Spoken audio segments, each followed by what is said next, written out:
जय दोस्तों, आज हम लोग आधुनिक भारत की ओर बढ़ने की कोशिश करते हैं। अगर आधुनिक भारत में देखें, कहा जाता है कि मुगल काल के पतन के बाद आधुनिक काल देखने को मिलता है, लेकिन अलग अलग इतिहासकारों ने अलग अलग रूप में इसका हमें वर्णन देखने को मिलता है। जब हम एसएससी या बैंकिंग की तैयारी करते हैं, वनडे एग्जाम की तैयारी करते हैं, तो कहा जाता है कि मुगल काल के पतन के बाद हमें देखने को मिलता है। उत्तर मुगल काल की नहीं, मुगल काल जो प्रारंभ का मुगल काल है औरंगजेब के समय तक का, उसको कहा गया। लेकिन उत्तर मुगल काल है वह कहा जाता है कि आधुनिक का काल रहा है। इस प्रकार हमें देखने को मिलता है।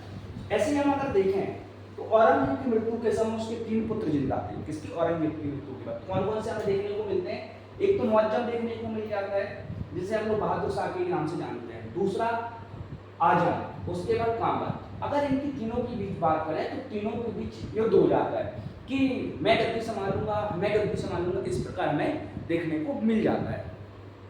तो जजाऊ का युद्ध हमें देखने को मिलता है और जून 1707 में हमें यह युद्ध देखने को मिलता है। ठीक है, इसमें आजम की मृत्यु हो जाती है, मुअज्जम विजय हो जाता है। इस प्रकार हमें देखने को मिलता है। इसके बाद बीजापुर का युद्ध। बीजापुर का युद्ध अगर देखें तो मुअज्जम और कामवक्त के बीच में होता है। कामवक्त के बीच में यह युद्ध होता है। 1709 युद्ध में यह युद्ध हमें देखने को मिलता है, जिसको हम लोग बीजापुर का युद्ध के नाम से जानते हैं। ठीक है, अब आ जाओ, इसमें एक चीज और हमें देखने को मिलती है।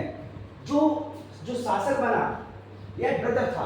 बहादुर शाह जो शासक बना यह एकदम वृद्ध था। ठीक है, और इसको अन्य नाम से हम जानते हैं, तो इसका अन्य नाम शाह आलम के नाम से भी इसको पुकारा जाता है। ठीक है, पुर्तगाली महिला जुलियाना, ठीक है, उपाधि को उसकी बीवी का खिदमा। ठीक है, इसका हमें देखने को मिलती है। इसके बाद हम आगे जैसे ही बढ़ते हैं तो बहादुर शाह के हमें 4 बेटे देखने को मिलते हैं। ठीक है, इसको क्या क्या नाम से जानते हैं? अजीम, रफी, जहान और जहांदार, या इसी को जहां आरा भी कहा गया है। ठीक है, कहीं कहीं में देखने को मिलता है। जब इसकी मृत्यु हो जाती है तो जहांदार शाह शासक बनता है। कभी बनता है जहांदार शाह हमें शासक देखने को मिलता है।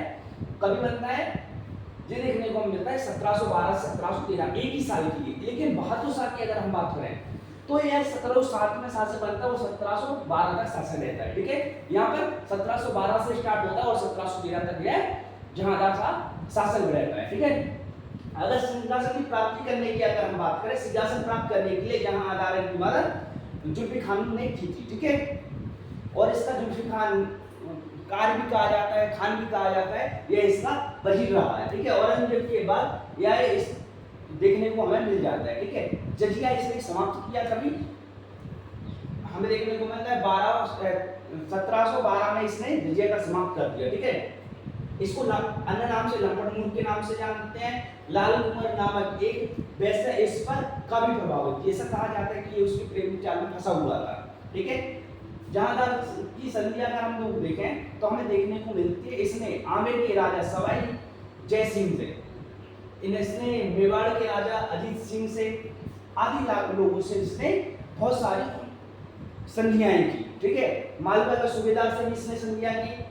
ठीक है, गुजरात के सूबेदार से भी इसने हमें संधियां देखने को मिलती है। इसके बाद हमें देखने को मिलता है फर्रुखसियर का अगर हम लोग शासन काल लेंगे तो 1713 से 1729 तक हमें यह काल देखने को मिलता है। ठीक है, जो इसका एक पुत्र था जमीन उस्मान का यह पुत्र था। ठीक है, नाम जाता है गणित शासक के नाम से उसको जाना जाता है। किसके?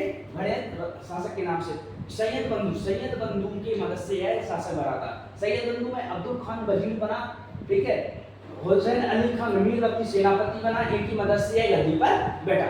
सैयद बंधु को इतिहास में किंग के नाम से जानते हैं, किंग मेकर के नाम से भी जानते हैं। अंग्रेजी शिष्टमंडल और उसका परिणाम। 1715 में अंग्रेजी शिष्टमंडल आया, उसके अध्यक्ष सरमन थे। कौन? जॉन सरमन के नाम से जानते हैं। ठीक है, हेलीमंडल यह डॉक्टर थे। ठीक है, इसने फर्रुखसियर की बीमारी का इलाज कर दिया। किसी फर्रुखसियर की बीमारी का इलाज कर, इसी कारण फर्रुखसियर ने खुश होकर इसकी घोषणा कर, दस्तक की घोषणा कर कि आज तुम हमारे यहाँ पर व्यापार कर सकते हो। ठीक है, बंगाल बिहार उड़ीसा में मुक्त व्यापार फ्री ट्रेड करने की अनुमति दे, मतलब तुम बिहार बंगाल उड़ीसा में मुक्त व्यापार कर सकते, जो टैक्स लेते और जहां लेती यहाँ पर टैक्स लेको इन्हें बंद कर दिया। देखिए, शासनकाल और पतन फर्रुखसियर 1713 से 1719 तक हमें देखने को मिलती है।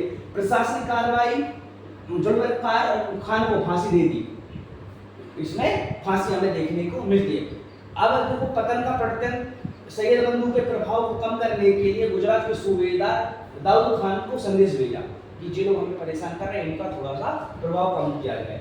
हुसैन अली खान को मार डालो, किसको? हुसैन अली खान को मार डालो। लेकिन हुसैन अली खान दाऊद खान को मार डाला गया। ठीक है, इस प्रकार हमें इसके बारे में देखने को मिलता है। अब हम अगली क्लास में आपको विस्तार से एकदम पढ़ाएंगे। मिलते हैं नेक्स्ट क्लास में। जय हिंद।